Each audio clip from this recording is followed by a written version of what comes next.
ஆன்மீக அன்பர்கள் அனைவருக்கும் வணக்கம். உங்களை எல்லாம் இந்த ஆன்மீக சேனல் மூலமாக சந்திக்கிறதுல நாங்கள் ரொம்பவும் சந்தோஷப்படுறோம். நாங்கள் போடுற வீடியோலாம் உங்களுக்கு பிடிச்சிருந்ததுன்னா நீங்கள் லைக் பண்ணுங்கள், ஷேர் பண்ணுங்கள். குளத்தூர் பாபா டெம்பிள் சேனலுக்கு நீங்கள் சப்ஸ்கிரைப் பண்ணுங்கள். நீங்கள்லாம் என்னோட வரும்பொழுது இன்னும் நிறைய விஷயங்கள் நாங்கள் சொல்ல கடமைப்பட்டிருக்கோம். இன்றைக்கு மார்கழி 2 திருவெம்பாவை பாடல் 2 சொல்லி அதற்கான விளக்கங்களை இப்போ நான் உங்களுக்கு சொல்ல வந்திருக்கேன். வாங்க இப்போ நம்ம வீடியோக்குள்ளே போகலாம். முதல்ல இப்போ நம்ம அந்த பாடலை பார்க்கலாம்.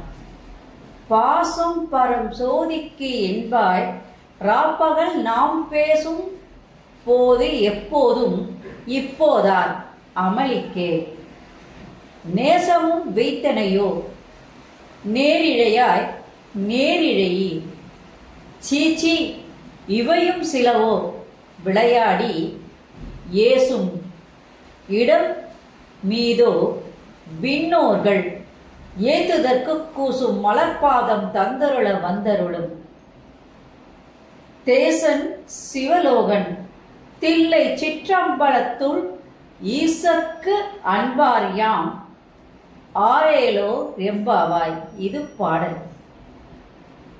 இந்த பாடலுக்கான விளக்கம். இறைவன் மிக மிக கருணை உள்ளவன்.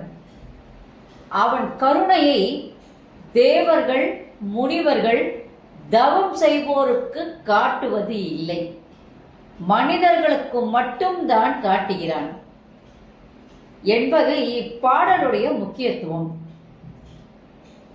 ஏன்னா காண்பதற்கு அரியத அந்த திருவடிகள், அந்த திருவடிகளை எளியவர்களாகிய நமக்கு காட்டுகிறார் அப்படின்னு இந்த பாடல்ல மாணிக்க வாசகர் ஒரு முக்கியத்துவத்தை கொடுத்திருக்கார். இப்ப இந்த பாடலுடைய விளக்கங்களை பார்க்கலாம். தோழிகள் இருவர் பேசுவதாக அமைந்துள்ள பாடல். இப்ப எழுப்புகின்ற பெண், உள்ளே உறங்குகின்ற பெண். இப்ப எழுப்புகின்ற பெண் சொல்றார், நீ நேற்று பேசும்போது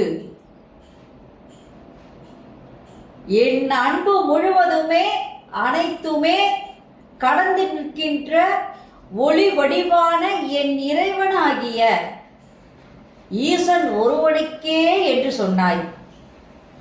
இரவு பகல் எப்பொழுதும் அதையே கூறுகிறார். இப்படிதான் நீ நேத்தெல்லாம் சொல்லிட்டு இருந்த. அதான் சொல்றார், பாசம் பரஜோதிக்கு என்பாய் ராப்பகல் நாம் பேசும் போது எப்போதும் இப்போதான் அமளிக்கே. ஆனால் நீ சொன்னது ஒன்று, செய்வது வேறு. உன் சொல்லுக்கும் செயலுக்கும் சம்பந்தமே இல்லை.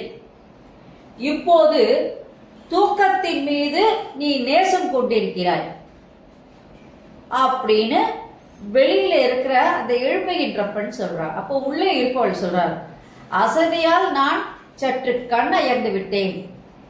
அசதி எல்லாருக்கும் இருக்கும், அந்த அசதியில நான் கொஞ்சம் தூங்கிட்டேன். அதுக்கு என்னை பற்றி இப்படியா பேசுவீர்கள்? சீச்சி, நீங்கள் சொல்வது சரியல்ல. நீங்கள் விளையாட்டாக நீங்கள் சொல்வது, இந்த மாதிரி நீங்க விளையாட்டுக்கு கூட சொல்லாதீங்க, அது சரி கிடையாது.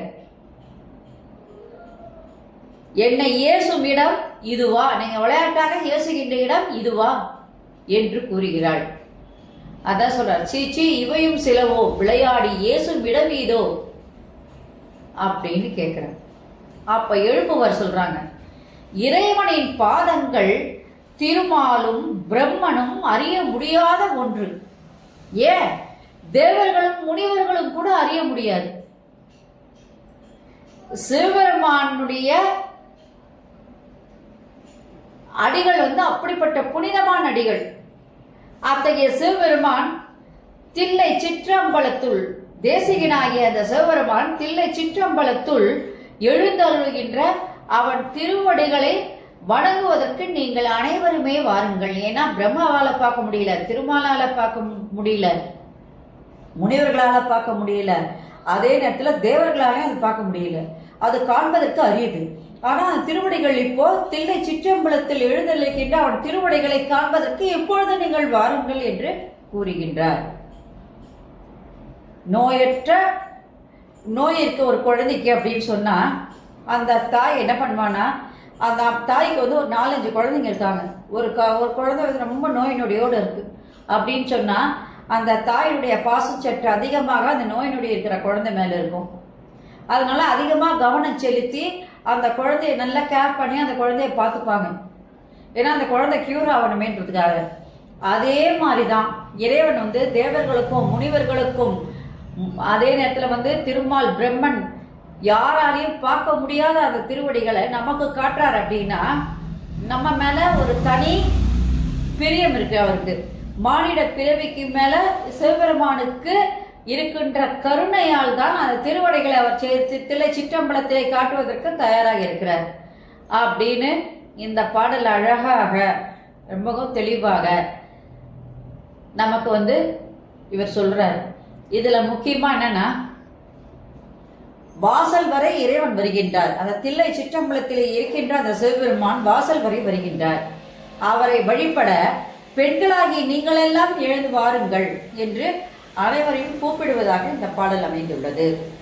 இப்போ இந்த பாடலுடைய சிறப்பு பார்க்கலாம். சிவபெருமானுக்கு எப்பவுமே மானிட பிறவிகள் மீது ரொம்பவும் அன்பு அதிகம்தான், நேசம் அதிகம்னு சொல்லலாம். அவர் நம் மீது கொண்டுள்ள பாசமானது தாய் பாசத்துக்கு நிகரானது.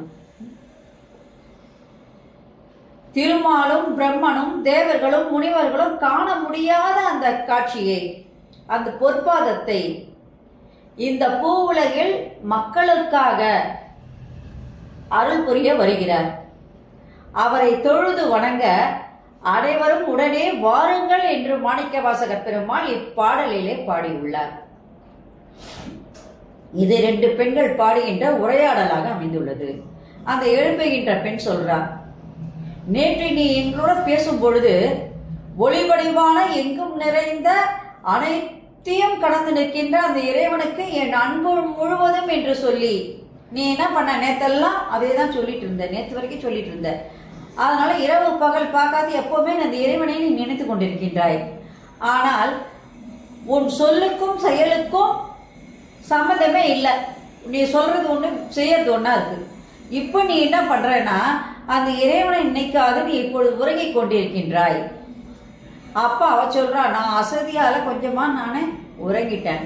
அதுக்காக சிச்சி இப்படியா பேசுவீங்க நீங்கெல்லாம்?